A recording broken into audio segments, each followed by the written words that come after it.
In this video, I will show you how to transfer files between Android phone and Windows PC via FTP.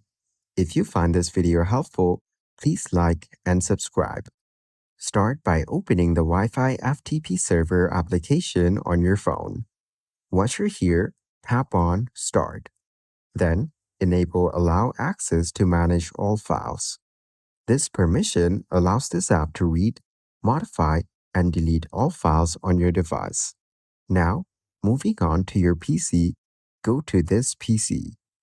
Over here, right-click and select Add a Network Location. Then, tap on Next. After that, tap on Choose a Custom Network Location and then tap on Next.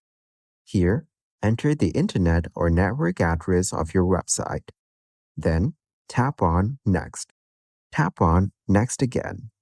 Over here, you can type a name for this network location. Then, tap on Next. You have now successfully created this network location. Once you're done, tap on Finish at the bottom. Now open the network location as shown. From here, you can view all the files and folders saved or transferred to this location. And that's it. You can now easily transfer files between Android phone and Windows PC via FTP.